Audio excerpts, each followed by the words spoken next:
Oke, tadi Dokter Dewi sudah menjelaskan bagaimana cara menanggulangi atau pencegahan ya dok ya dari si COVID-19 ini, terutama untuk di sekitar kita, di lingkungan sekitar kita, seperti tadi membersihkan peralatan yang sering kita pegang, kemudian juga di kantor, di rumah menggunakan cairan disinfektan. Nah, ini sebenarnya mitos atau fakta sih dok yang lagi berkembang saat ini. Kalau membersihkan gadget yang kita gunakan itu bisa pakai alcohol swab. Dimana kalau misalnya sepengetahuan saya nih dok, si alcohol swab ini biasa digunakan untuk tenaga medis, kayak misalnya dia mau nyuntik, gitu kan dia harus pakai dulu ya. Nah, sedangkan sekarang kan kita tahu bahwa alat medis sekarang ini langka ya dok ya, maksudnya susah didapatkan lah. Nah, gimana tenaga medis jadi kesulitan untuk mendapatkan alkohol. Iya, betul, gitu ya. betul. Gimana ya dok? Tadi kita kembali ke prinsip tadi, kita kan tujuannya itu disinfeksi. Sebenarnya kalau disinfeksi cukup dengan cairan-cairan dengan yang ada di rumah tangga. Kalau alkohol itu adalah antiseptik, antisepsis itu untuk tindakan yang sebenarnya lebih bukan untuk benda. Kalau antiseptik itu untuk organ tubuh, seperti tadi cuci tangan sebelum tindakan medik itu pakai cairan antiseptik, ada khusus sebelum operasi misalnya ya, dokter-dokter bedah itu dia cuci tangannya pakai antiseptik sebelum tindakan operasi. Kemudian juga antiseptik dipakai sebelum melakukan penyuntikan, seperti itu tindakan-tindakan medis lain. Jadi kalau alkohol lebih untuk tindakan medis. Kalau kita yang di sehari-hari di rumah tangga cukup pakai cairan desinfektan yang ada di rumah tangga juga itu cukup.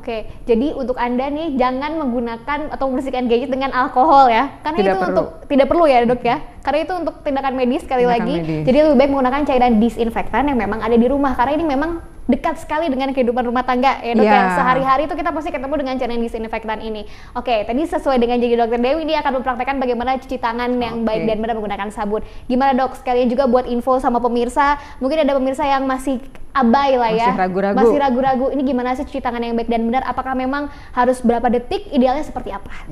Jadi pemirsa, untuk kita cuci tangan yang menurut standar WHO itu adalah dengan 6 langkah, 20-60 detik. 20-60 detik. Jadi kita kontak dengan sabunnya itu 20-60 detik. Ada 6 langkah. Pertama tentu tuangkan sabun ke telapak tangan, kita gosok-gosok telapak tangan. Jadi itu kurang lebih 3 kali gerakan pengulangan dalam setiap langkahnya. Telapak tangan, setelah telapak tangan langkah kedua itu punggung tangan, kanan, kiri 3 kali masing-masing paling tidak. Kemudian setelah itu sela-sela jari seperti ini. Sela-sela jari. Setelah itu ujung jari kita saling kunci. Gini ya dok ya? Ini langkah keempat ya. Langkah keempat. Ini ujung-ujung jari yang 4 sudah, ujung jari jempol sama kanan dan kiri. Terakhir adalah ini kuku, gerakan menguncup. Diputar 3. Ini untuk kuku ya? Ini kuku kan, ujung yang di sini. Karena tadi saat kita begini juga bisa saja ini masih terlewat. Gini 3. Bilas lagi dengan sabun dan keringkan. Titip dikeringkannya jangan dengan handuk yang terus-menerus dipakai. Karena berarti si handuk yang menggantung itu kan kita juga sudah tidak tahu itu sudah berapa lama handuk itu ada di situ.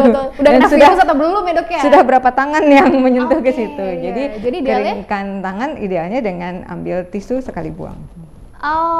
Jadi jangan pakai kain lap misalnya ya, atau handuk misalnya, karena kita juga nggak tahu itu handuknya udah berapa lama dan ada tangan siapa aja ya dok ya. Jadi idealnya adalah menggunakan tisu kering sekali buang. Dok, lalu upaya apa sih yang bisa dilakukan untuk saat ini? Kalau kita mengingatkan dari data-data kemarin-kemarin, ini kan di Kota Bandung ini terus-menerus naik ya dok ya, yang positif terjangkit COVID-19. Lalu upaya apa yang dilakukan saat ini dok?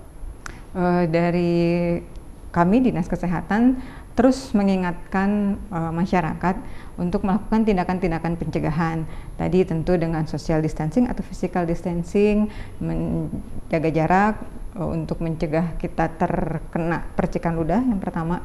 Kemudian juga menjaga kebersihan diri sendiri dengan cuci tangan, pakai sabun, atau kalau kondisi terdesak boleh pakai hand sanitizer.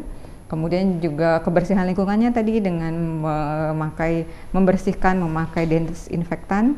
Kemudian juga yang tidak lupa adalah meningkatkan daya tahan tubuh yang tadi itu dengan daya tahan tubuh kita yang baik, dengan imun yang baik, kita bisa melawan virus ini. Meskipun misalnya kita terkena, tapi bisa dilawan dengan imun sehingga kita tidak sakit. Oke. Bagaimana cara meningkatkan, Dok? Bagaimana caranya meningkatkan imunitas ini? Meningkatkan imunitas itu sebenarnya cukup mudah untuk saat ini. Pernah dengar PHBS atau GERMAS mungkin ya, perilaku hidup bersih dan sehat atau gerakan masyarakat hidup sehat. Ada beberapa komponen yang harus dilakukan, tapi yang paling mendukung untuk meningkatkan imun daya tahan tubuh saat ini adalah pertama dengan makan makanan dengan gizi yang seimbang. Jadi perbanyak makan buah dan sayur, setiap hari harus tetap makan buah dan sayur. Sebenarnya kalau rekomendasi WHO itu 5-7 porsi buah dan sayur setiap hari. Oke, 5-7 porsi. Ya. Atau kalau yang mudahnya sekarang kita punya ada isi piringku. Jadi isi piringku itu dibagi 3. Sepertiga adalah karbohidrat. Sepertiga adalah sumber protein. Nah, kemudian sisanya itu adalah sayur dan buah. Gitu. Jadi makan dengan makanan gizi seimbang, kemudian tetap aktif bergerak. Ya, jadi olahraga atau aktivitas fisik yang bisa dilakukan di dalam rumah. Kemudian juga tidak merokok di dalam rumah. Iya. Gitu. Itu yang paling penting untuk meningkatkan imunitas ya, Dok ya. Iya. Tadi menarik bahwa kita memang harus makan makanan yang bergizi seimbang berarti ya, Dok ya. Nah, bagaimana dengan meningkatkan imunitas melalui asupan suplemen-suplemen misalnya, jamu-jamu misalnya. Nah, kalau itu gimana sih, Dok? Pada dasarnya konsumsi vitamin itu dibolehkan, terutama kalau kita misalnya nggak yakin, kita tidak yakin apakah asupan makanan kita sudah memenuhi gizi seimbang. Kandungan vitaminnya cukup tidak sih? Nah, kalau tidak cukup itu boleh dibantu dengan suplemen, tapi tentu dosis suplemennya tetap sesuai anjuran. Jadi lebih baik konsultasi dulu, terutama dengan mungkin sudah punya dokter langganan, konsultasi ini berapa banyak saya boleh makan vitamin ini. Adapun kandungan vitamin yang disarankan yang bisa meningkatkan daya tahan tubuh antara lain itu vitamin C, vitamin D, vitamin E, vitamin B juga mendukung untuk daya tahan tubuh. Idealnya berapa sih, Dok? Ada takarannya nggak sih? Itu beda-beda. Beda-beda. Beda-beda. Setiap vitamin itu beda-beda dosis yang disarankan untuk meningkatkan daya tahan tubuh. Misalnya kalau vitamin C itu kita sarankan untuk meningkatkan daya tahan tubuh itu bisa sampai 2 gram sebenarnya sehari. 2 gram? Ya. Kalau berarti kalau di sekarang yang mitosnya adalah 1000 gram, itu berarti mitos dong, Dok? 1000 miligram per hari? 1000 miligram itu 1 gram ya? Ya. Sebenarnya bisa sampai 2 gram. Sampai 2 gram aja? Bisa sampai 2 gram. Tapi kembali lagi tadi ke kondisi tubuh kita tuh seperti apa? Apakah karena vitamin C juga harus hati-hati beberapa sediaan dalam bentuk asam ya, dengan asam.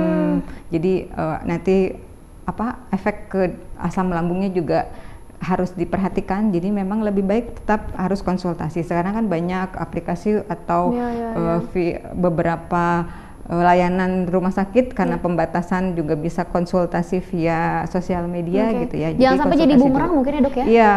Jadi dan hati-hati juga pemberian vitamin itu juga bisa membebani tubuh kalau berlebihan. Jadi tetap konsultasi. Tadi vitamin yang disarankan boleh dikonsumsi, tapi tentu untuk dosisnya harus tetap penyesuaian, harus kita konsultasikan dulu. Termasuk saya juga akan menanyakan terkait dengan mitos atau fakta nih melawan COVID-19 ini dengan jamu. Nanti dijawab ya, Dok ya. Setelah yang satu ini tetap bersama kami.